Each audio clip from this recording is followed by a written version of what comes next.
Silakan Ustadz. Baik. Baik, Bapak Ibu sekalian, kita mulai. Bismillah. Assalamualaikum warahmatullahi wabarakatuh. Alhamdulillah. Alhamdulillahilladzi bini'matihi tatimmus shalihat. Alhamdulillahi hamdan katsiran tayyiban mubarakan fih. Nahmaduhu subhanahu wa nashkuruhu wa min kulli dhanbin nastaghfiruh. Wa nashhadu an la ilaha illallah wahdahu la syarika lah.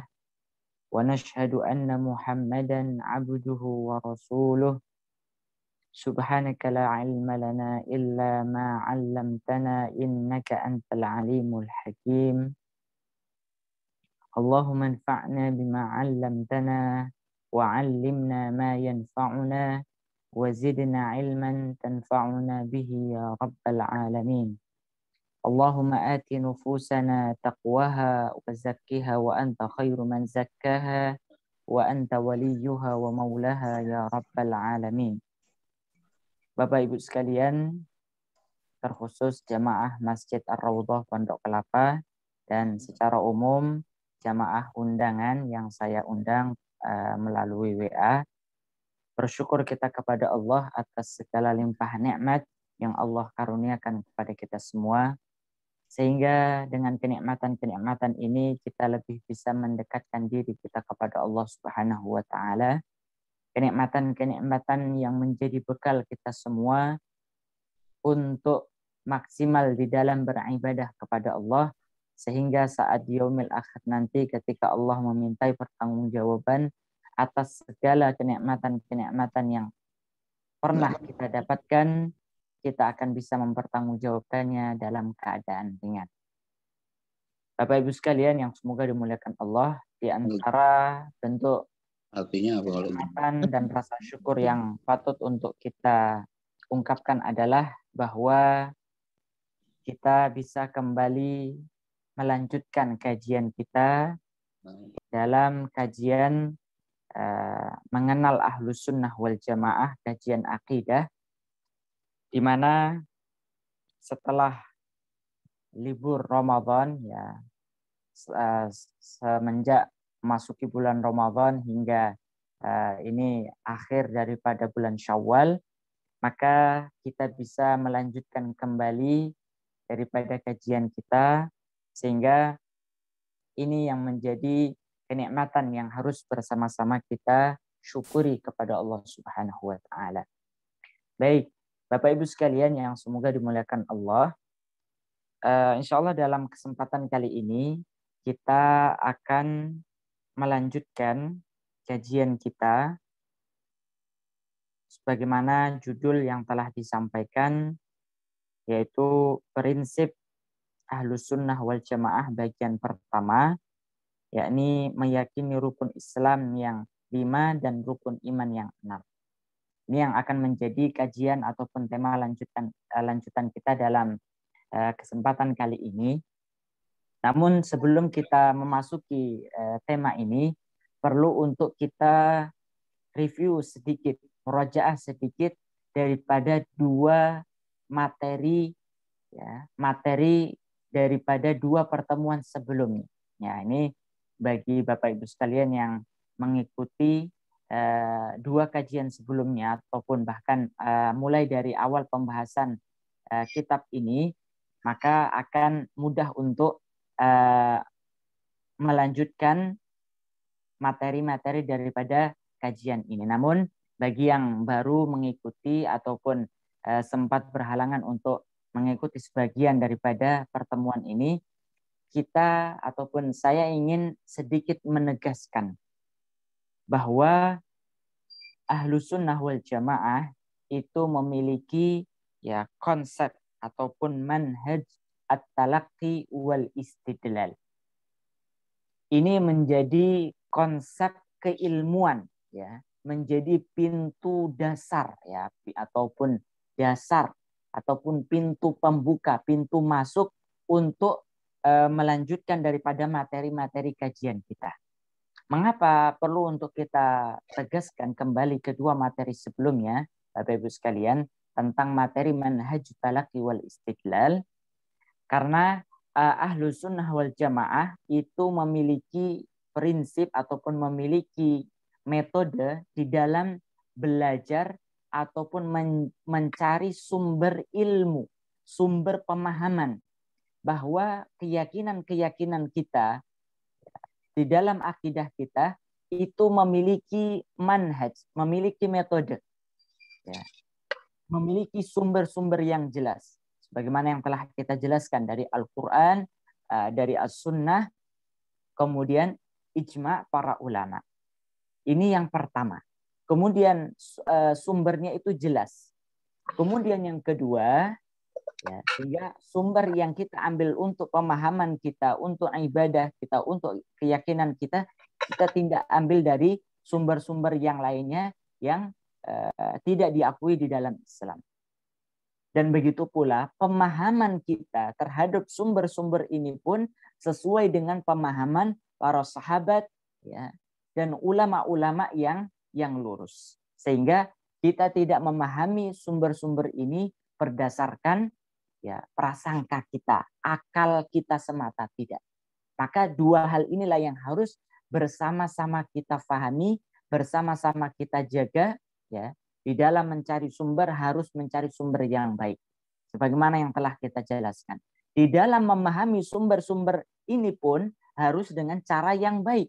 Ya, terkadang sumbernya betul Al-Quran dan hadis, namun pemahamannya yang menyimpang. Ini juga tidak bisa. Maka kedua hal ini harus ada dalam satu, ya, ada dalam satu ikatan. Mengapa hal ini harus kita ulang, harus kita tegaskan Bapak Ibu sekalian?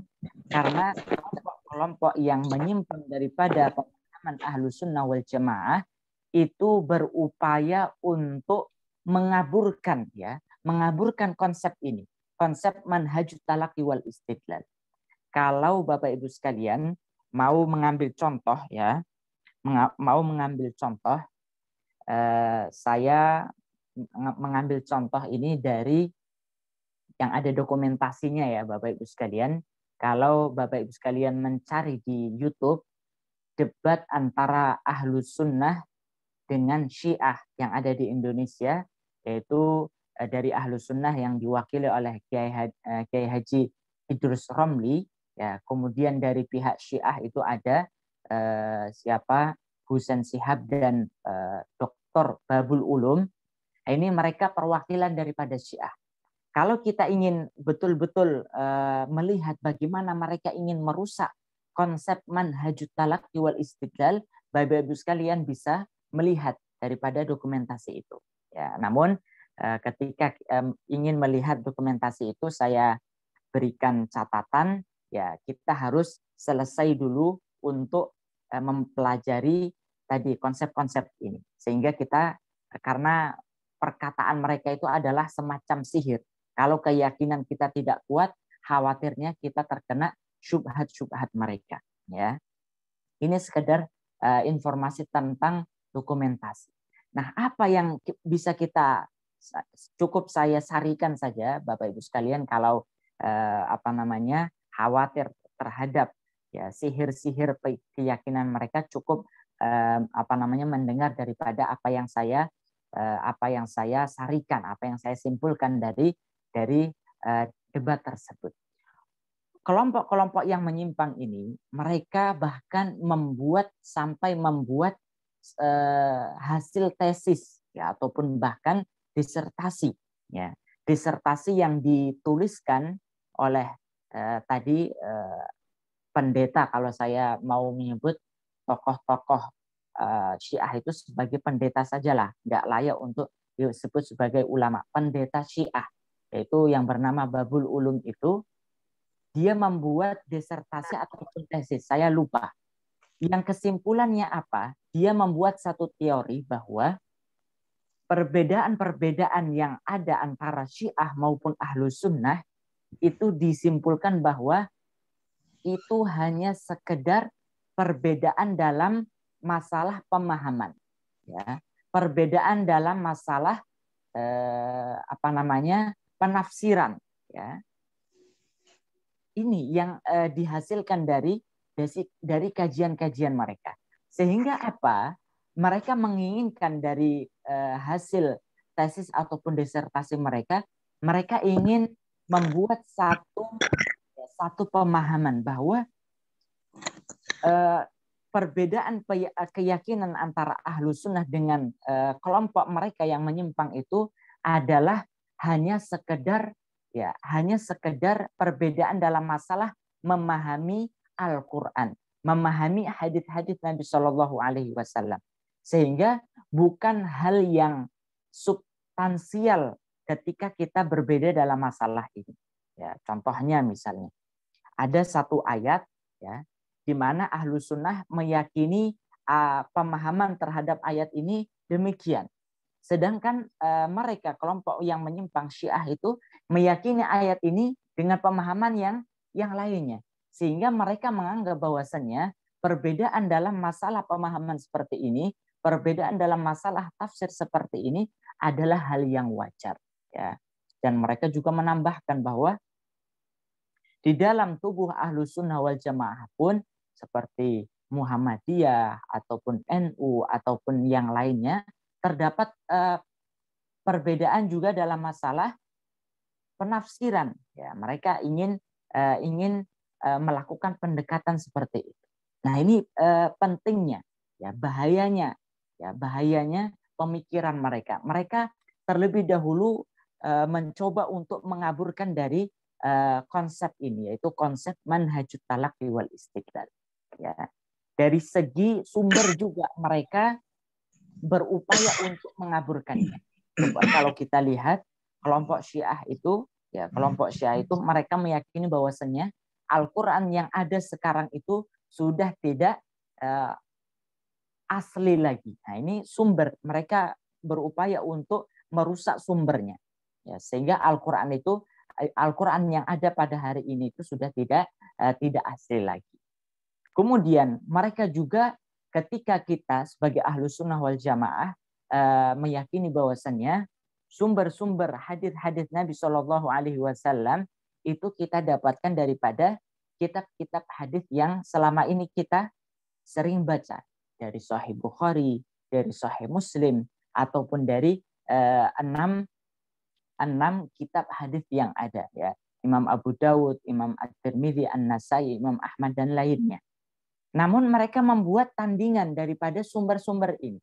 Ya, ada sumber ataupun kitab-kitab hadis mereka, ya, yang tentunya riwayat-riwayat itu tidak bisa dipertanggungjawabkan.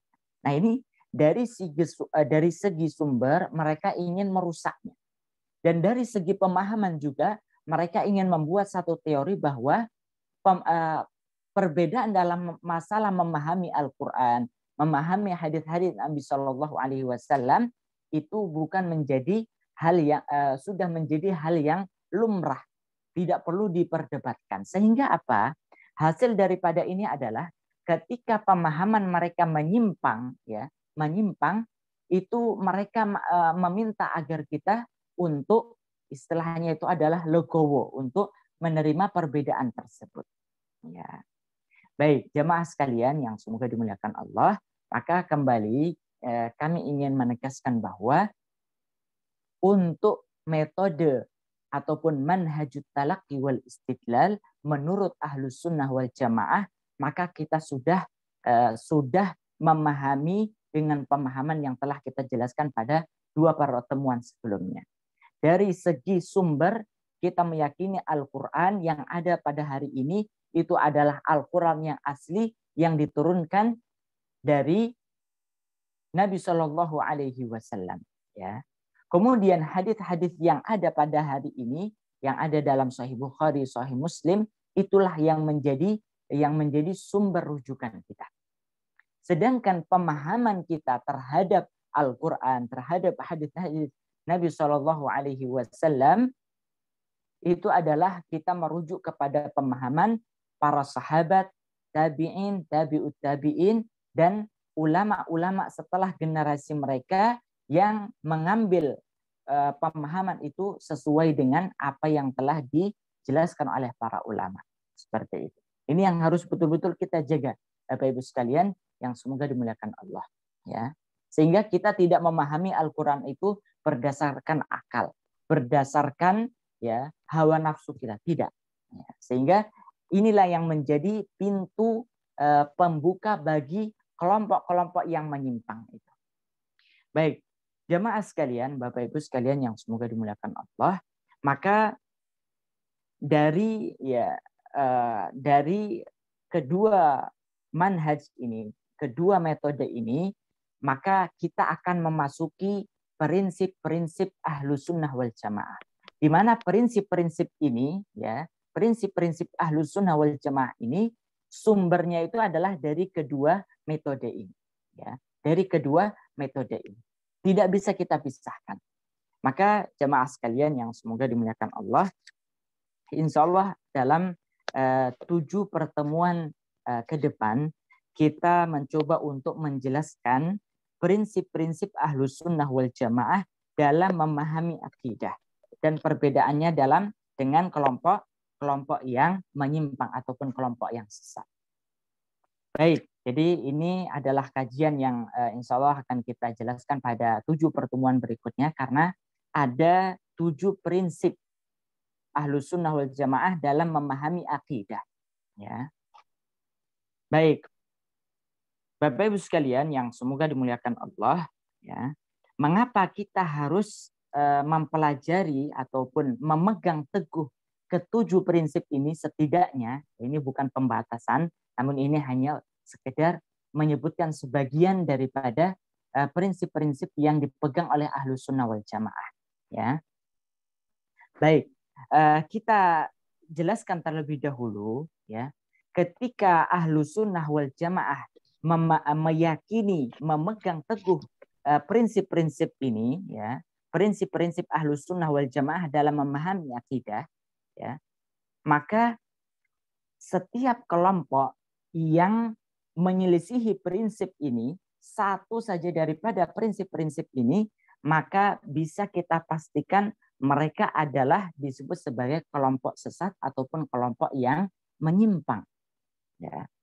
Maka mengapa kita sebutkan tadi prinsip Ahlus Sunnah dalam memahami akidah, ya, sehingga kelompok ataupun orang yang menyelisih prinsip ini maka dia tergolong sebagai kelompok yang menyimpang, kelompok yang sesat.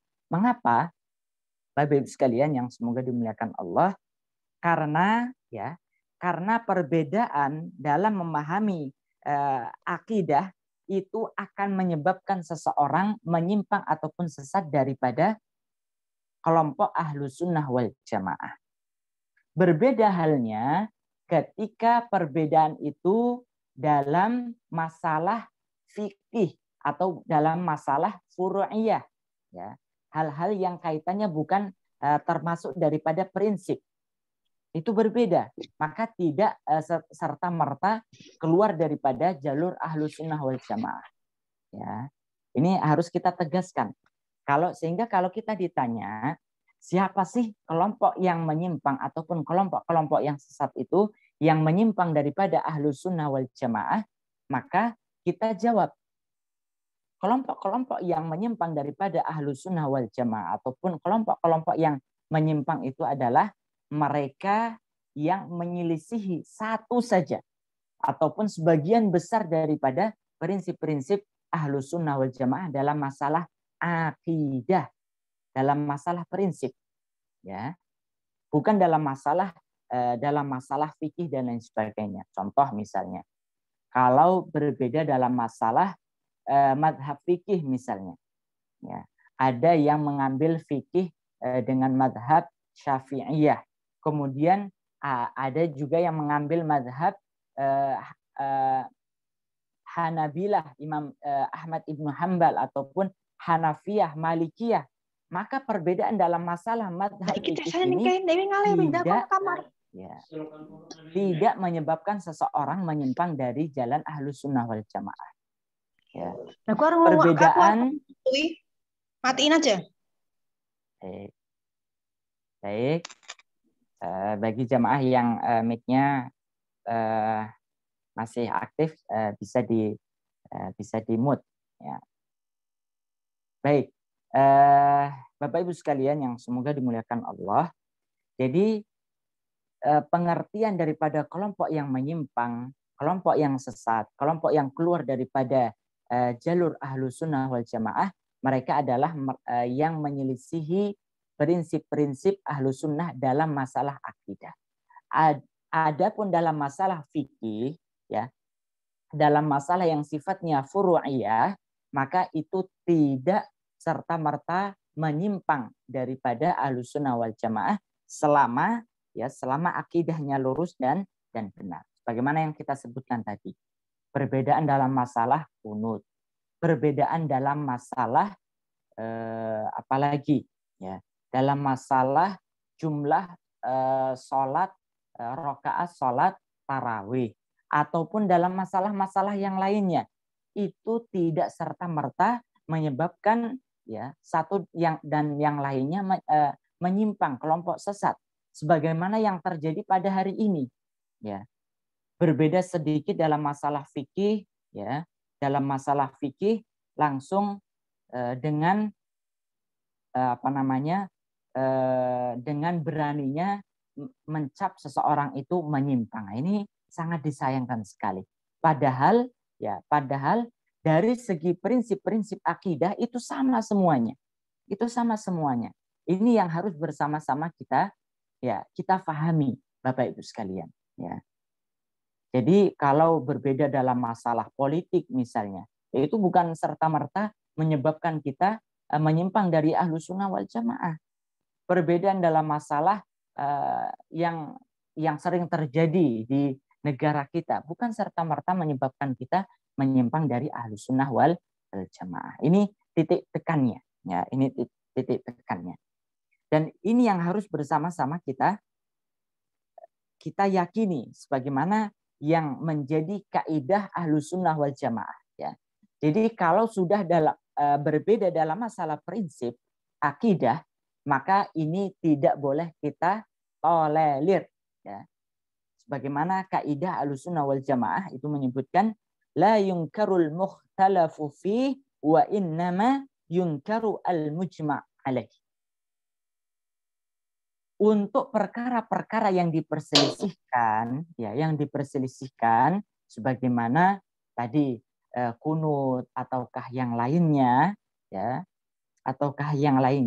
maka terhadap perkara-perkara yang diperselisihkan, Islam ataupun syariat Islam boleh untuk kita berselisih di dalamnya, maka hal ini tidak boleh diingkari, ya, dengan mencap ataupun mengklaim satu dengan yang lainnya sebagai kelompok yang menyimpang. Tidak boleh. Karena ini adalah perkara-perkara yang kita diperbolehkan untuk berselisih di dalamnya. Ya. Wa innama yunkaru al-mujma' alaih. Yang harus diselisihi, yang harus diingkari itu adalah ketika seseorang menyelisihi hal-hal yang al-mujma' alaih, yang telah disepakati oleh seluruh umat Islam. Ya, tadi yaitu ketika yang harus diselisihi itu adalah ketika ada orang ataupun kelompok yang menyelisihi prinsip-prinsip Ahlus Sunnah wal Jamaah.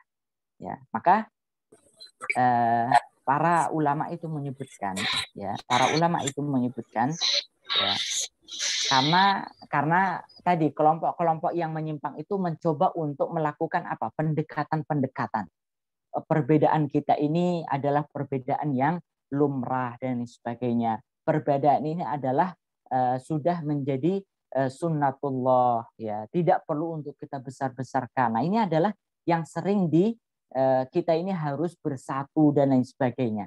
Ini kalau kita melihat statement-statement yang diungkapkan oleh tadi tokoh-tokoh Syiah seperti itu, yang sebagaimana yang bisa nanti terdapat di dalam dokumentasi debat antara Syiah dan Ahlus Sunnah. Mereka mencoba untuk melakukan pendekatan-pendekatan.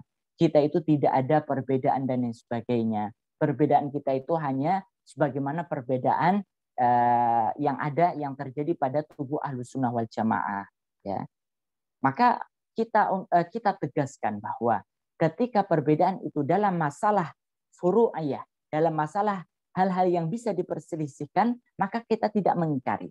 Namun ketika perselisihan itu terjadi pada prinsip-prinsip Ahlus Sunnah, ya, hal-hal yang disepakati oleh para ulama, ya, maka itu tidak ada toleransi. Kita harus menjelaskan akan kesesatannya, ya. Kita harus menjelaskan akan kesesatannya. Ini yang dijelaskan oleh para ulama terkait dengan perbedaan yang ada. Ya, baik. Dan begitu pula Imam Asy-Syatibi di dalam kitab Al-I'tisam menyebutkan hadhil firaq innama tasiru firaqan bi khilafiha lil firqatin najiyah fi ma'na al-kulli fid din wa qa'idatun min qawaidis syariah la fil juz'i, ya, minal juz'iyat, ya. Imam Asy-Syatibi ketika beliau menjelaskan tentang mengapa kelompok-kelompok ini disebut sebagai kelompok yang sesat, ya, ini dikarenakan mereka menyelisihi Ahlus Sunnah wal Jamaah dalam masalah pokok-pokok agama dan kaidah-kaidah syariatnya, bukan dalam masalah yang sifatnya cabang. Nah, ini pernyataan daripada Imam Asy-Syatibi. Nah, dari sini Bapak Ibu sekalian yang semoga dimuliakan Allah,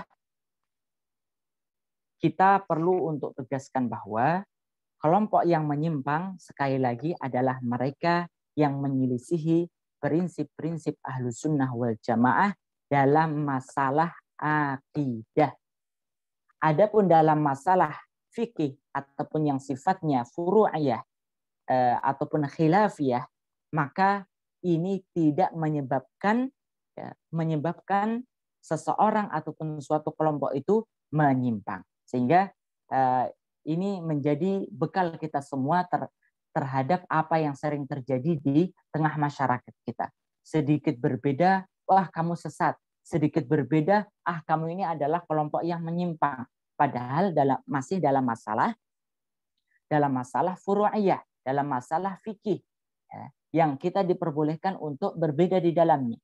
Adapun dalam masalah prinsip-prinsip, maka kita harus tegas bahwasannya perbedaan antara dalam masalah prinsip-prinsip ini membedakan antara kita dengan mereka. Perbedaan kita itu antara sumur, ya, kalau ulama itu menyebutkan perbedaan kita itu adalah bainas sama wa sumur bor, antara langit dan sumur bor, sangat jauh sekali, tidak bisa didekat-dekatkan ketika sudah masuk dalam masalah prinsip-prinsip Ahlus Sunnah wal Jamaah. Nah, ini muqaddimah, ya, muqaddimah sebelum kita masuk kepada prinsip yang pertama. Ya.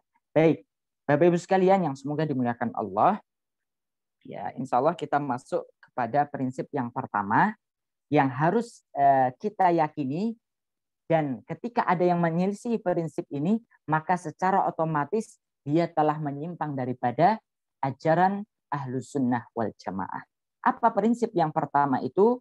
Bahwasanya Ahlus Sunnah wal Jamaah meyakini bahwa, ya, rukun Islam itu ada 5 dan rukun iman itu ada 6. Jadi Ahlus Sunnah wal Jamaah meyakini rukun Islam yang 5 dan rukun iman yang 6. Baik. Bapak Ibu sekalian yang semoga dimuliakan Allah, ya. Apa dasar? Nah, ini dasar. Kita harus, ketika ini adalah pemahaman kita. Pemahaman kita dari mana? Dari sumber-sumber yang jelas, dari Al-Qur'an maupun hadis-hadis Nabi Shallallahu alaihi wasallam. Jadi, untuk perkara-perkara yang sifatnya prinsip, ya, maka harus merujuk kepada sumber-sumber yang qat'i. Apa sumber-sumber yang qat'i itu? Sumber-sumber yang qat'i itu adalah dari Al-Qur'an, ya. Kemudian dari hadis-hadis yang riwayatnya sahih. Jadi untuk masalah-masalah yang prinsip, ya, harus berdasarkan dari dalil-dalil yang qat'i, yang kuat. Bagaimana dalil itu bisa kuat? Ketika sumbernya dari Al-Qur'an dan sumbernya dari hadis-hadis Nabi Shallallahu alaihi wasallam yang sahih. Baik, coba kita lihat apa yang menjadi dalil Ahlus Sunnah wal Jamaah terhadap keyakinan ini. Pertama, berdasarkan hadis Nabi Shallallahu Alaihi Wasallam di dalam riwayat Imam Bukhari dan Muslim, Nabi Shallallahu Alaihi Wasallam bersabda, "Buniyal Islamu ala khams, syahadati an la ilaha illallah wa anna Muhammadan abduhu wa rasuluh wa iqamis salah wa ita'iz zakah wa hajjul baiti wa saumi Ramadan." Ini ketika Ahlus Sunnah wal Jamaah meyakini bahwasannya Islam itu memiliki rukun, ya, rukun Islam, maka rukun Islam itu ada 5. Dasarnya apa? Dasarnya adalah hadis Nabi Shallallahu Alaihi Wasallam.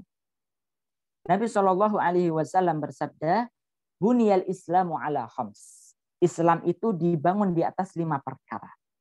Syahadat alla ilaha illallah wa anna Muhammadan abduhu wa rasuluh wa iqamis salah wa ita'iz zakah, ya, salat, zakat, haji dan puasa Ramadan. Nah, ini adalah dalil yang qat'i untuk pemahaman bahwasannya rukun Islam itu ada 5. Kemudian terhadap rukun iman yang 6 itu pula berdasarkan dalil yang qat'i berdasarkan firman Allah Subhanahu wa taala dalam surat An-Nisa ayat 136.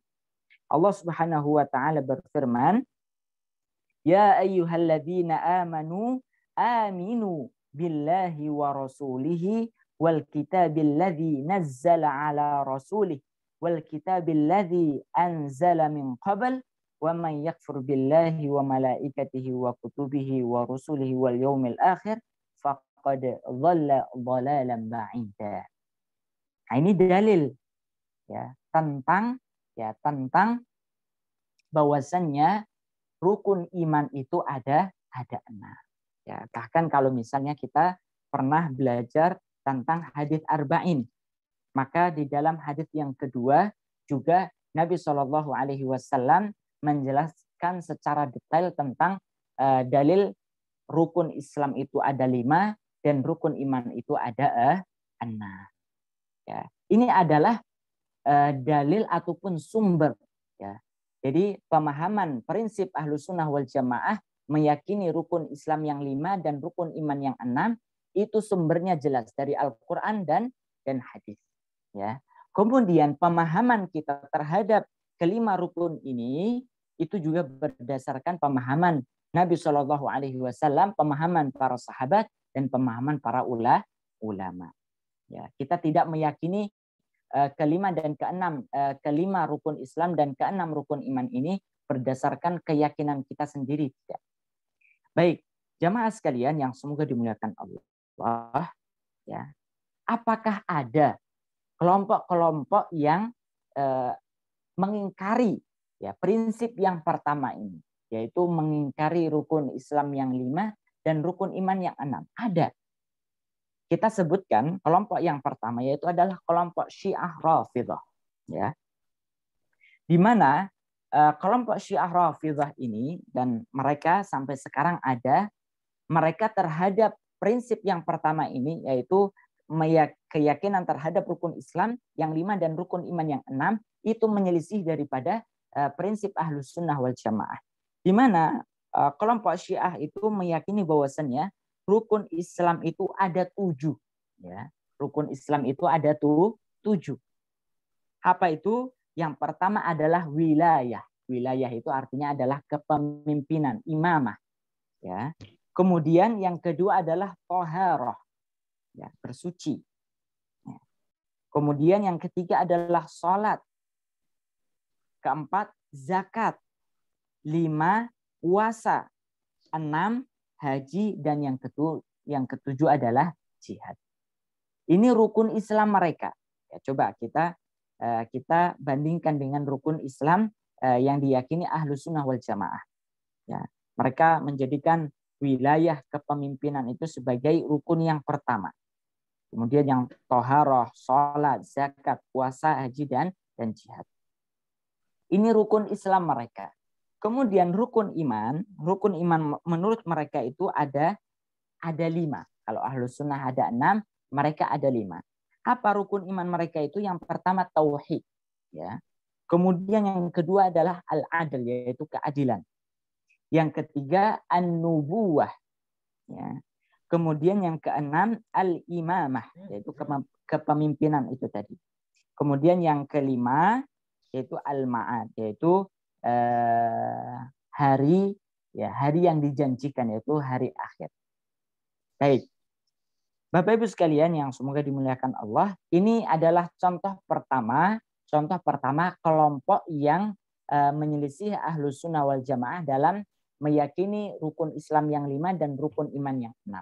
Sehingga ketika mereka menyelisihi daripada prinsip yang pertama ini, secara otomatis dan jelas mereka telah keluar daripada jalan Ahlus Sunnah wal Jamaah. Karena apa?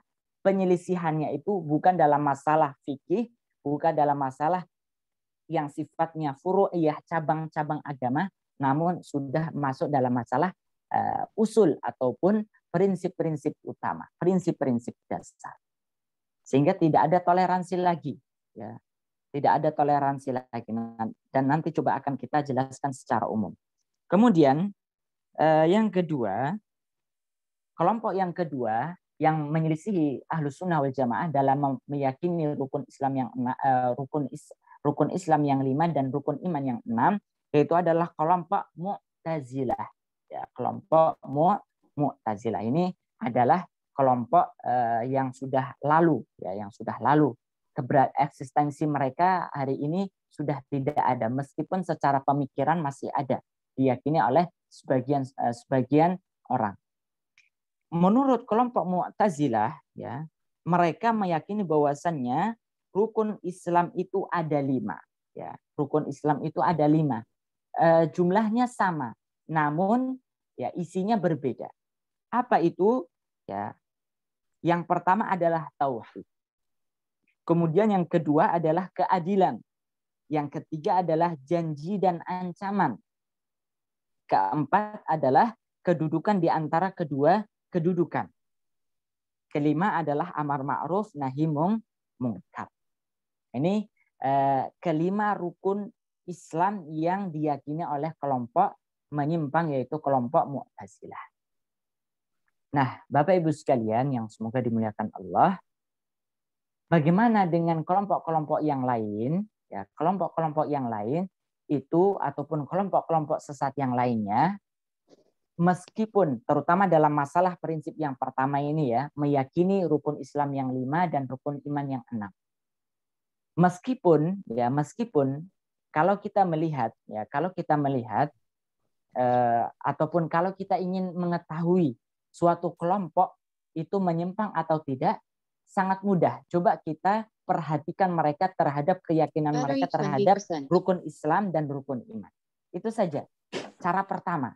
Kalau kita ingin mengecek, ya, meng-cross check apakah seseorang ataupun suatu kelompok itu menyimpang dari Ahlus Sunnah wal Jamaah, cross check saja dari segi ini prinsip yang pertama ini, rukun Islam dan rukun iman. Karena apa? MUI sendiri, Majelis Ulama Indonesia, itu membuat satu kesepakatan. Ciri-ciri kelompok yang menyimpang itu adalah, salah satunya adalah mereka mengingkari rukun Islam dan rukun iman. Ini menurut MUI, sehingga kita sangat kuat untuk menegaskan bahwa kalau ada yang menyelisihi rukun Islam dan rukun iman itu sesuai dengan pemahaman Ahlus Sunnah wal Jamaah, maka bisa dipastikan mereka adalah kelompok yang menyimpang berdasarkan, ya, kesepakatan ataupun keputusan Majelis Ulama Indonesia. Nah, Bapak Ibu sekalian yang semoga dimuliakan Allah, jadi kalau meskipun kelompok-kelompok yang lainnya, kelompok-kelompok menyimpang yang lainnya, mereka itu dalam meyakini rukun Islam dan rukun iman itu, ya, itu meskipun tidak tertuliskan dalam buku-buku mereka misalnya, ataupun terucapkan dalam pernyataan-pernyataan mereka, namun bisa kita ketahui ya sikap mereka terhadap prinsip yang pertama ini dari amalan-amalan mereka. Ya, ada kelompok menyimpang di Indonesia itu yang punya keyakinan bahwa keislaman seseorang itu tidak akan diterima selama dia belum berbaiat kepada pemimpin kelompoknya. Nah, coba kita perhatikan, ya. Coba kita perhatikan. Keislaman seseorang tidak akan sah ketika dia belum berbaiat, melakukan janji setia kepada pemimpin dari kelompok tersebut. Nah, ini sudah menjadi indikasi ataupun bukti bahwasannya mereka dalam prinsip ini sudah cacat. Ya. Mereka secara tidak langsung telah mengganti rukun Islam, ya, rukun Islam itu dengan ya ataupun menambahkannya ataupun membuangnya, ya, sehingga syahadat itu sudah tidak pakai lagi, ya. Cukup mereka melakukan janji setia dengan pemimpinnya, kelompoknya, barulah keislaman mereka diterima. Seperti itu. Ini sudah menjadi indikasi. Ataupun indikasi-indikasi yang lainnya. Ya. Keislamannya tidak akan diterima, ya, sehingga dia melakukan ini dan itu. Ya. Mandi, membayar dalam jumlah sekian kepada ketua kelompoknya. Ini juga termasuk daripada penyimpangan-penyimpangan. Ataupun orang yang mengingkari salah satu daripada prinsip ini. Contohnya misalnya, kalau ada orang yang meyakini bahwasannya sholat itu sudah tidak wajib lagi, ya, dan ada sampai sekarang, ya, ketika mereka menjadikan agama itu ada tingkatan level A, level 1, 2, dan 3. Kalau sudah sampai ke level 3, sudah tidak wajib lagi sholat. Sudah tidak wajib lagi zakat. Sudah tidak wajib lagi puasa. Sudah tidak wajib lagi naik haji. Ini juga secara tidak langsung, meskipun mereka tidak menuliskannya dalam buku-buku mereka, dalam pernyataan-pernyataan mereka, maka ini telah amalan-amalan mereka telah menunjukkan akan hal ini. Ya. Baik. Bapak Ibu sekalian yang semoga dimuliakan Allah, perlu untuk kita catat terkait dengan prinsip Ahlussunnah wal Jamaah terhadap rukun Islam dan rukun iman ini.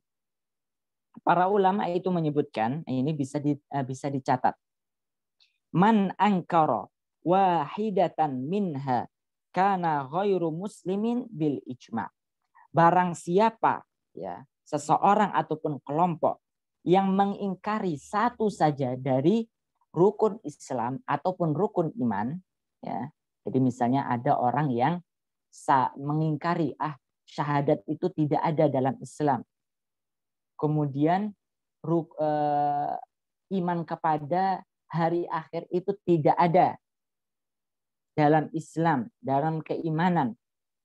Barang siapa yang mengingkari satu saja dari rukun Islam dan rukun iman itu, kana ghairu muslimin bil ijma. Maka dia bukanlah seorang muslim sesuai dengan kesepakatan para ulama. Jadi dia sudah keluar daripada kelompok Ahlussunnah wal Jamaah dan dia bukan lagi sebagai seorang muslim. Wa man i'taqada biha jami'an wa ahmala wahidatan minha ghairu syahadah kaslan fahuwa fasiqun. Barang siapa yang meyakini, ya, dia meyakini rukun Islam itu ada 5, rukun iman itu ada 6, namun dia meremehkan salah satu darinya selain daripada syahadat. Ya, kalau syahadat tidak bisa, tidak ada peremehan di dalamnya. misalnya meremehkan sholat, kaslan karena malas, ya, misalnya malas sholat, malas puasa, malas zakat dan sebagainya, maka hukumnya apa? Fahuwa fasik, maka dia tergolong sebagai orang yang fasik, ya. Tidak keluar daripada Islam, ya, namun dia tergolong sebagai orang yang fasik, seperti itu. Tidak secara otomatis mengeluarkan dia dari Ahlussunnah wal Jamaah, tidak secara otomatis dia dicap sebagai kelompok yang sesat ataupun menyimpang, namun dia dihukumi sebagai apa? Fasik, orang fasik. Kemudian yang ketiga, waman ata bil a'mal wa aqarra bilisanihi mujamalatan fahuwa munafik. Barang siapa yang dia mengamalkan, ya, mengucapkan kalimat syahadat, sholat, puasa, zakat, kemudian menyebutkannya dalam lisannya bahwasannya rukun iman itu ada 6, ya, mengakuinya dengan lisannya, ya, dengan lisannya hanya sebagai apa? Mujamalatan, hanya pura-pura saja, ya. Jadi sholat itu pura-pura, syahadat pura-pura, ya, hanya untuk sebagai baju saja, sebagai topeng saja. Apa hukumnya? Fahuwa munafik, maka dia termasuk orang-orang munafik. Jadi manusia terhadap rukun Islam dan rukun iman itu akan terbagi menjadi 3. Orang-orang yang menyelisihi rukun Islam dan rukun iman itu terbagi menjadi 3. Orang yang mengingkari, maka dia secara otomatis menjadi orang yang menyimpang, sesat, keluar dari Islam. Kemudian yang kedua, yang meremehkan, ya, meyakini tapi meremehkan, maka dia fasik. Adapun orang yang meyakini dan mengakui, ya, meyakini dan mengakui dengan lisannya hanya sekedar sebagai topeng saja, maka dia termasuk orang munafik. Adapun orang yang meyakini dengan hati, ya, dengan lisan, ya, dan diwujudkan dengan anggota badannya, dengan amalan-amalan, maka dia adalah mukmin yang hakiki. Seperti itu. Ahlussunnah wal Jamaah. Nah, baik, Bapak Ibu sekalian yang semoga dimuliakan Allah Subhanahu wa taala. Nah, terhadap prinsip yang pertama ini, ya, prinsip yang pertama ini ada satu syubhat. Syubhat itu adalah tadi upaya-upaya kelompok-kelompok yang menyimpang ini untuk mengaburkan apa dalil mereka terhadap pemahaman mereka terhadap rukun Islam dan rukun iman ini. Mereka mengatakan seperti ini, ya. Kan ini hanya sekedar perbedaan istilah saja. Seperti Syiah contohnya. Contohnya mereka ada sholat, ada zakat, ada puasa, ada haji, ya. Kemudian begitu pula an-nubuwah itu kan misalnya rukun iman. An-nubuwah itu kan sama dengan iman kepada Nabi, hanya sekedar berbeda dalam masalah istilah saja. Nah, perlu untuk kita tegaskan bahwa kalau ya mereka itu ingin tadi sekali lagi ingin melakukan pendekatan-pendekatan. Perbedaan kita itu hanya sekedar perbedaan istilah saja, hakikatnya sama. Maka kita jawab, kalau hakikatnya sama, mengapa Anda tidak mau ikut sesuai dengan istilah-istilah yang telah ditetapkan oleh Ahlussunnah wal Jamaah? Ya. Kalau ingin merasa sama, ya sudah tinggalkan itu, ikuti keyakinan ini. Jangan membuat istilah-istilah baru dan lain sebagainya. Ya. Mengapa hal ini tidak boleh diingkari sama sekali, meskipun satu saja? Ya, kan ini kalau kita lihat toharoh, kan ada bagian daripada Islam, ataupun puasa, zakat, seolah-olah itu masih ada keterkaitan dengan Islam. Namun mengapa tetap kita pastikan bahwasannya, tegas bahwasannya mereka itu adalah kelompok yang menyimpang? Ya, coba kita perhatikan terlebih dahulu daripada apa arti daripada rukun itu tadi. Rukun Islam dan rukun iman. Apa kira-kira arti daripada rukun itu, Bapak Ibu sekalian? Rukun itu adalah jamak daripada jamaknya itu adalah arkan. Ya, arkan itu adalah kalau kita ibaratkan tiang-tiang, ya, tiang-tiang dari suatu bangunan. Kalau bangunan itu tidak ada tiang-tiangnya, ya, maka bisa kita pastikan akan mudah roboh. Seperti itu juga keislaman, keimanan seseorang tanpa ada rukun-rukun ini, maka akan hancur. Maka pengertian daripada rukun, sebagaimana ungkapan para ulama, yaitu adalah ma yalzimu min wujudihi al-wujud wa yalzimu min adamihi al-adam. Ini pengertian rukun. Arti daripada rukun itu adalah ya, ma yalzimu min wujudihi al-wujud. Kalau rukun-rukun itu ada, maka menyebabkan suatu hal itu ada pada seseorang. Ya. Dan ketika sesuatu itu tidak ada, menyebabkan suatu hal itu tidak ada pada seseorang. Mudahnya seperti ini. Ya. Kalau rukun-rukun ini ada dalam seseorang meyakini kelima rukun Islam, maka status keislaman itu akan ada. Namun ketika rukun-rukun ini dia tidak yakini, maka secara otomatis menghilangkan ya label daripada keislamannya. Kalau seseorang itu meyakini bahwasanya rukun Islam itu ada 5, rukun iman itu ada 6, maka ini menyebabkan dia mendapatkan label orang Muslim dan orang mukmin. Namun ketika dia tidak meyakini rukun Islam dan rukun iman sesuai dengan apa yang disebutkan oleh Allah dan Rasul-Nya, maka secara otomatis dia tidak layak untuk menyandang gelar Muslim dan mukmin, seperti itu. Ini makna daripada rukun, ya, sehingga tidak boleh diganti sama sekali. Ya, coba Bapak Ibu sekalian yang semoga dimuliakan Allah, coba kita bayangkan, ya, sebagaimana Syiah itu tadi, ya, Syiah itu menjadikan rukun Islamnya itu menghilangkan syahadah. Coba kita bayangkan. Menghilangkan syahadah. Ya, rukun yang pertama dalam Islam itu yang menjadi rukun yang paling utama. Yaitu adalah syahadat la ilaha illallah wa anna muhammadan abduhu wa rasuluh. Ini dihilangkan oleh mereka. Maka dengan hilangnya ini, salah satu rukun daripada rukun Islam, maka mereka tidak layak untuk menyandang status sebagai seorang Muslim. Mereka itu ya Muslim saja enggak, apalagi ahlu sunnah seperti itu. Karena apa? Mereka telah menghilangkan salah satu rukun daripada rukun-rukun Islam. Ya, baik, Bapak Ibu sekalian yang semoga dimuliakan Allah. Coba mungkin kita bertanya, apa sih konsekuensinya? Ya, mengapa sih rukun Islam itu harus ada rukunnya ada 5.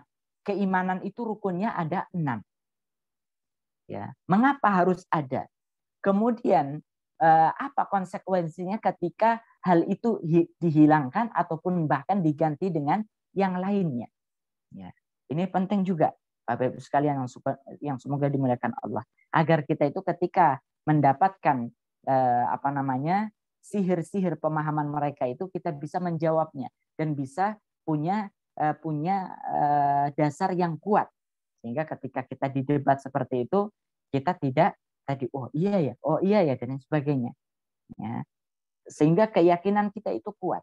Mengapa kelima rukun Islam itu tidak boleh ditambahi, tidak boleh dikurangi dan tidak boleh diganti oleh istilah yang lain, begitu pula dengan rukun iman, ya, karena ini yang pertama, jawaban yang pertama adalah ini ya, kelima rukun itu syahadat, sholat, zakat, puasa, haji, ini sudah paket dari Allah dan Rasul-Nya. Tidak boleh dikurangi, tidak boleh ditambahi dan tidak boleh diganti berdasarkan dalil-dalil yang ada.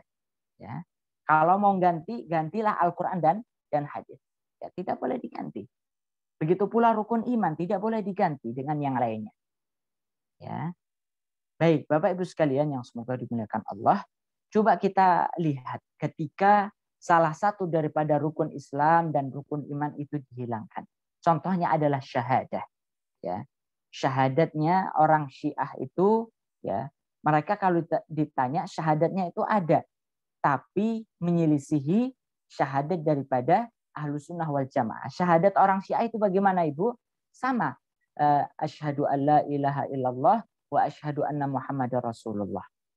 Namun mereka wajib untuk menambahkan wa asyhadu anna, ya, wa asyhadu anna aliyan waliyullah, ya.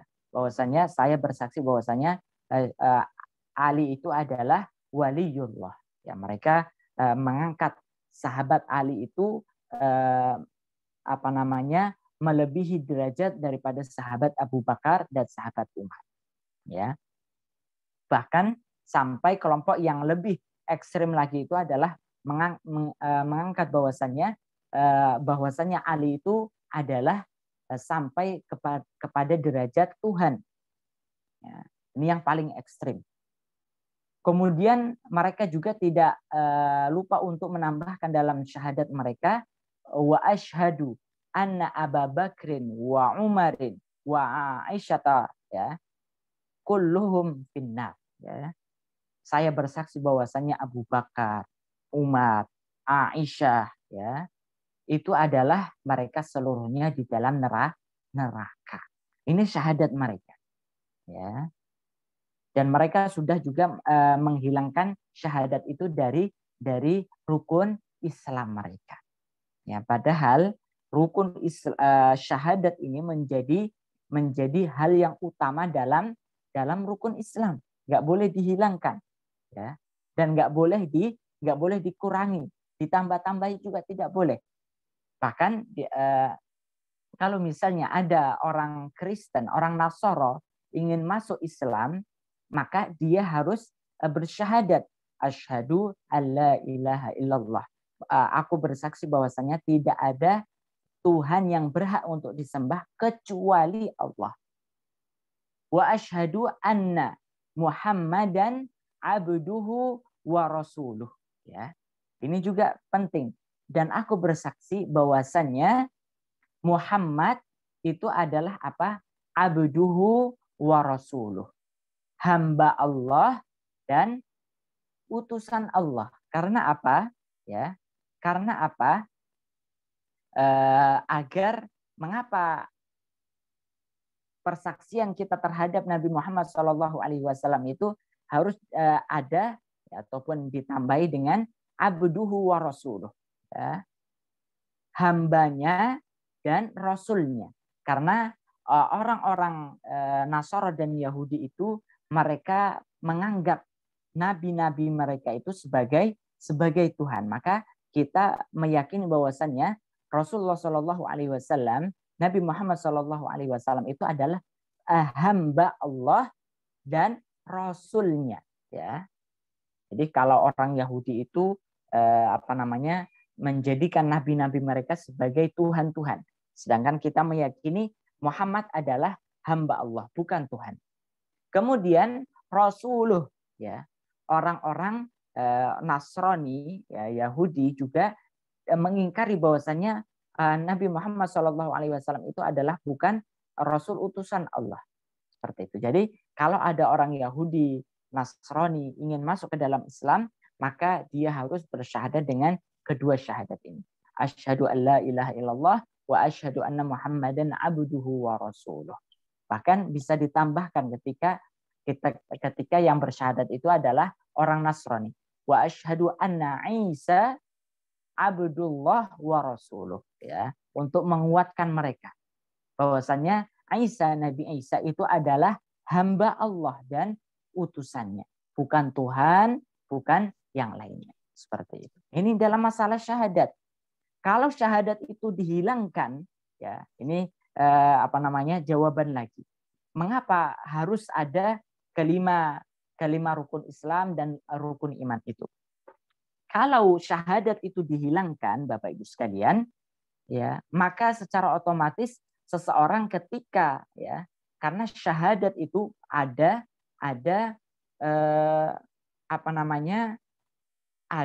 yang menyebabkan ketika seseorang itu setelah bersyahadat asyhadu an la ilaha illallah wa asyhadu anna Muhammadar Rasulullah, maka syahadat itu punya konsekuensi, ya. Dan ketika seseorang bersyahadat, maka itu konsekuensinya sangat banyak sekali.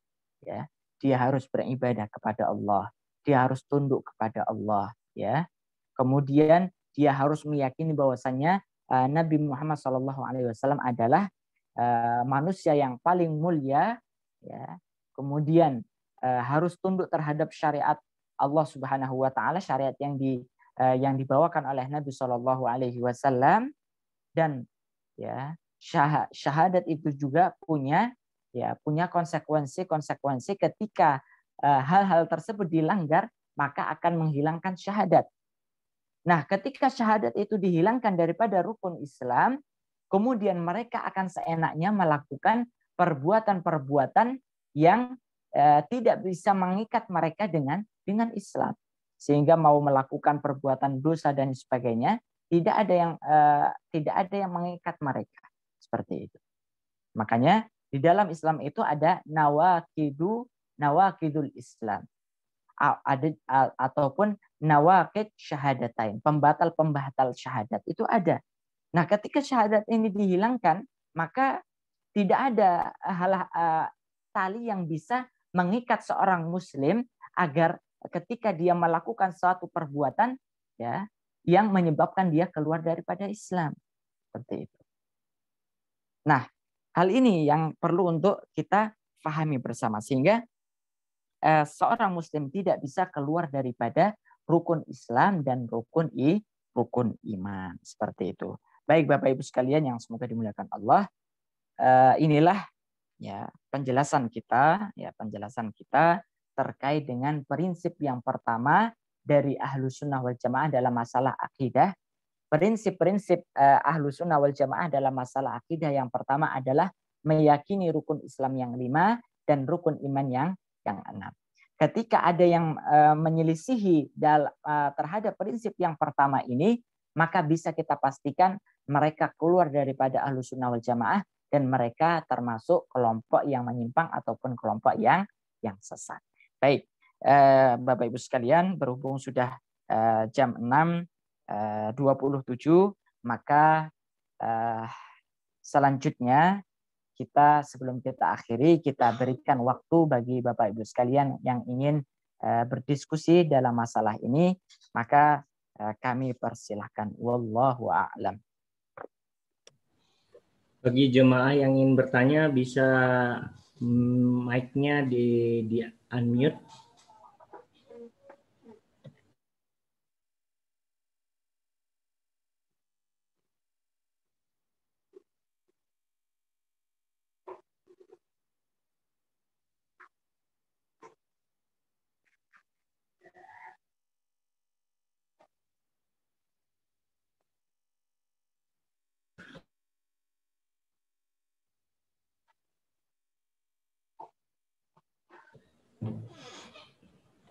Tidak ada yang bertanya, Ustadz. Mungkin saya yang bertanya, Ustadz. Jadi sebetulnya, Ustadz, kalau kita ambil dari inti-intinya prinsip Al-Sunnah wal Jamaah yang pertama yang Ustadz jelaskan ini, itu hampir sama dengan hadis Arba'in nomor 2 ya, Ustadz. Ya, hadisnya si Jibril yang datang dalam bentuk manusia menanyakan apakah iman, apakah Islam. Jadi bisa dibilang rangkumannya adalah hadis itu ya, Ustadz ya. Betul. Ya. Betul. Baik, jadi saya jelaskan bahwa di dalam hadis Jibril ya yang dimasyhur dengan hadis Jibril, nanti kalau Bapak Ibu sekalian punya buku hadis Arba'in bisa dibuka hadis yang kedua. Nah, itu disebutkan di dalam hadis tersebut 3 tingkatan agama ya. 3 tingkatan agama. Yang pertama adalah Islam. Yang kedua adalah iman, kemudian yang ketiga adalah ihsan, di mana masing-masing tingkatan ini memiliki rukun-rukun. Islam memiliki rukun yang 5, iman memiliki rukun yang 6, di mana ke masing-masing rukun ini harus dijaga, tidak boleh ditambahi, tidak boleh dikurangi, tidak boleh dirubah ya, karena ini yang menjadi patokan sebuah gelar penamaan ya. Jadi yang namanya rukun sama seperti rukun sholat. Ya, rukun sholat itu apa? Ya, nanti bisa kita rujuk lagi. Mulai dari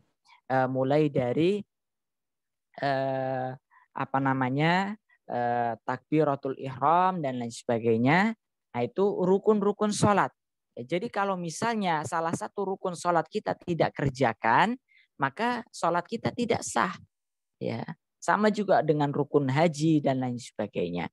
Ya, bagaimana seseorang itu mau disebut sebagai seorang muslim ketika dia mengingkari salah satu daripada rukun Islam? Tidak bisa. Ya, mengganti syahadat dengan wilayah misalnya, tidak bisa. Bagaimana seseorang akan disebut sebagai seorang mukmin, orang yang beriman, ketika dia mengingkari satu saja atau bahkan lebih dari keenam rukun iman yang ada? Maka bagaimana dia akan disebut sebagai seorang mukmin? Maka inilah makna daripada rukun Islam dan rukun iman. Maka hal ini tidak bisa ditawar-tawar, tidak bisa dirubah-rubah, dan perbedaan dalam masalah ini akan menjauhkan seseorang, ya, membuat jarak antara seseorang yang meyakininya antara langit dan sumur bor tadi, sehingga tidak bisa didekat-dekatkan sebagaimana apa yang diinginkan oleh kelompok-kelompok yang menyimpang seperti itu tadi. Wallahu a'lam. Baik. Begitu Pak Rizal. Ada selanjutnya ibu-ibu yang lain, bapak yang lain yang ingin diperjelas. Assalamualaikum Pak Ustadz. Waalaikumsalam warahmatullahi. Dengan Pak siapa? Mohon maaf. Dengan Pak Edi. Oh, Pak Edi. Baik, Pak Edi silahkan. Alhamdulillah. Ini saya mau menanyakan ini Pak Ustadz. Saya terus pernah dengar dan baca ada apa namanya mazhab Ja'fariyah ya. Ya. Nah, coba dia. Karena kita tahu sama ini mazhab ada 4. Memang dalam Islam mazhab itu ada berapa ya? Ada 4. Nah, kalau mazhab Ja'fariyah itu apa maksudnya itu? Iya, baik. Iya. Baik, saya jelaskan. Mazhab di dalam Islam ini lebih kepada mazhab fikih sebenarnya, mazhab fikih. Mazhab fikih itu adalah mazhab itu adalah sebenarnya cara memahami dalil-dalil Al-Qur'an maupun hadis. Ya.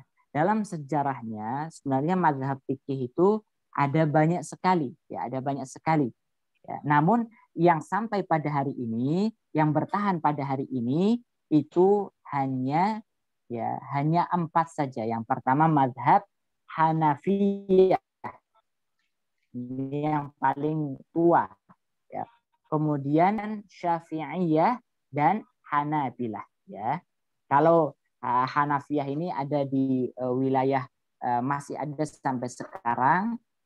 Kemudian Malikiyah juga ada. Syafi'iyah ini banyak sekali dianut oleh terutama masyarakat Indonesia, dan Hanabilah itu banyak dianut oleh di wilayah Saudi Arabia. Nah, yang masyhur hingga pada saat ini yaitu adalah keempat mazhab ini. Meskipun masih ada mazhab-mazhab yang lainnya seperti mazhab Zahiriyah, ya. Kemudian ada juga yang lainnya. Namun secara umum yang sampai pada hari ini banyak dipegang oleh umat Islam itu 4 mazhab ini saja. Seperti itu. Nah, adapun mazhab Ja'fariyah ini adalah mazhab fikih yang dianut oleh kelompok Syiah, ya. Kelompok Syiah. Mereka menisbatkan nama mazhab ini dengan Imam Ja'far As-Shadiq, ya. Ja'far As-Shadiq ini adalah salah satu imam yang diyakini dari kedua 12 imam daripada imam-imam dalam kelompok Syiah. Sebenarnya Imam Ja'far As-Shadiq ini adalah seorang yang lurus, Ahlus Sunnah wal Jamaah, ya. Pemahamannya baik. Namun nama beliau itu dicoreng ataupun nama beliau itu dirusak oleh kelompok yang menyimpang ini, sehingga pemahaman-pemahaman yang sesat itu dinisbatkan kepada beliau Imam Ja'far As-Shadiq. Contohnya seperti ini. Saya misalnya Zaid, ya. Sepeninggal saya, ya, sewaktu saya masih hidup, ya, pemahaman-pemahaman saya ini baik, tidak ada yang menyimpang, ya. Namun setelah sepeninggal saya, kemudian pengikut saya ini banyak orang-orang yang menyimpang itu tadi. Nah, mereka membuat kedustaan dan kedustaan mereka itu dinisbatkan, dialamatkan kepada saya. Nah, ini apa namanya, sehingga membuat nama saya itu tercoreng menjadi buruk, sama juga seperti yang dilakukan oleh kelompok Syiah itu. Mereka menisbatkan pemahaman mereka terkhusus madhab dari segi fikih, ya, kepada Imam Ja'far As-Shadiq. Bahkan padahal Imam Ja'far As-Shadiq itu pemahaman akidahnya, fikihnya itu lurus, namun diselewengkan oleh kelompok Syiah ini. Sehingga kalau kita ingin ditanya bagaimana dengan madhab Ja'fari, ya ini sebenarnya beliau itu adalah madhab Ahlus Sunnah wal Jamaah, dari segi fikih juga, ya,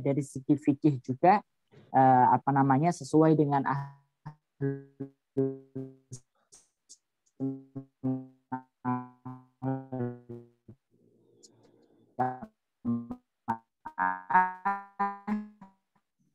namun ya, wallahu a'lam, seperti itu, Pak. Ya, terima kasih Pak Ustadz. Ya, sama-sama Pak. Baik. Yang lain atau cukup? Assalamualaikum warahmatullahi. Baik. Mohon bertanya nih Pak Ustadz, saya Fedian. Pak Fedian, silakan Pak. Saya punya sepupu. Ya. Kalau sholat, ya sama dengan kita. Jadi dia mengikuti rukun Islam. Ya. Dan rukun iman juga. Tapi dia juga kurban seperti biasa. Hanya satu saat dia, mohon maaf ini saudara saya sudah berpulang ke rahmatullah. Cuma yang saya ingin tanyakan, satu saat dia menikahkan anaknya, jadi ponakan saya. Seperti biasa, jadi tugas dari KUA seperti itu. Namun di kemudian hari saya baru tahu bahwa sorenya, hari itu sore, pada maghrib, itu anaknya dibawa lagi ke yang namanya Amir itu dan dinikahkan di depan Amirnya, karena kata mereka kalau belum dinikahkan di depan Amir itu belum sah sebagai suami istri. Iya. Nah, yang saya ingin tanyakan, saudara saya itu apa juga termasuk kelompok Syiah atau kelompok yang lain, Ustaz? Terima kasih. Assalamualaikum warahmatullahi wabarakatuh. Baik, Assalamualaikum warahmatullahi wabarakatuh. Baik. Jadi salah satu ciri-ciri kelompok yang menyimpang itu adalah dengan menjadikan amir ataupun pemimpin kelompok mereka itu menempatkan pemimpin kelompok mereka itu melebihi bahkan melebihi Rasulullah Shallallahu Alaihi Wasallam.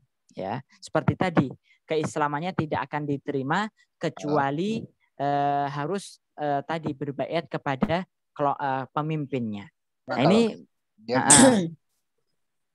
ini adapun turunannya sampai turunan pada masalah pernikahan, dalam masalah tadi pertaubatan, ya, tidak akan diterima, tidak akan terhapus dosanya sehingga dia membayar upeti kepada pemimpinnya itu.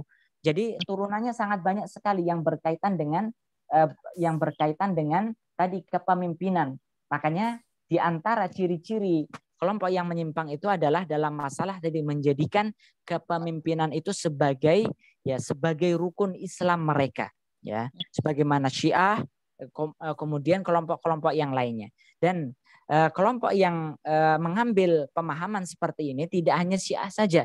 Kelompok yang menjadikan tadi kepemimpinan itu sebagai syarat keislaman bukan hanya Syiah saja. Ada kelompok-kelompok yang lainnya, terutama di Indonesia juga. Seperti itu. Iya, seperti itu. Nah, ini yang harus kita waspadai. Sehingga tadi ketika jadi kepemimpinan itu diletakkan di atas sehingga mencapai seperti menggantikan syahadat. Syahadat itu tidak penting. Yang penting berbaiat kepada pemimpinnya. Ini sebenarnya kelompok-kelompok seperti ini adalah pemimpinnya itu hanya ingin mengambil keuntungan daripada pengikutnya saja, mengambil keuntungan duniawi dari pengikutnya saja, ya seperti tadi membayar upeti kepada pemimpinnya, ini kan keuntungan dunia.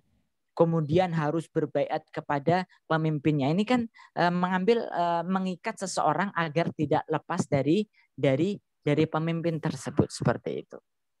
Ini sekali lagi tidak mesti orang yang memiliki kalau berkaitan dengan masalah kepemimpinan itu itu sudah menjadi indikasi bahwasannya terdapat penyimpangan dalam kelompok tersebut.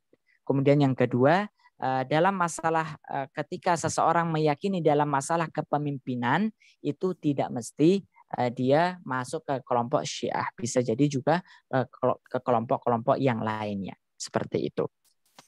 Wallahu a'lam. Pak Ustaz.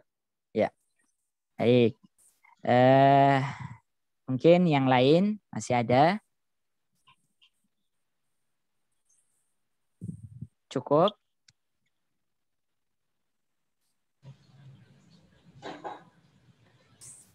Baik. Kalau cukup. Seperti Ustaz, silakan ditutup Ustaz. Baik. Bapak Ibu sekalian yang semoga dimuliakan Allah, sudah jam 6.42. Semoga apa yang kita kaji dalam kesempatan kali ini, yaitu kajian Ahlus Sunnah wal Jamaah, ini sedikit demi sedikit insya Allah akan terus kita lanjutkan. Gunanya, tujuannya adalah untuk menguatkan iman kita, keyakinan kita, di mana pada zaman ini keyakinan seseorang itu sudah mulai dikikis, sudah mulai adanya penurunan keyakinan, ya. Sehingga prinsip-prinsip agama itu sudah mulai dipudarkan, ya. Agama seseorang itu akan bagus ketika tadi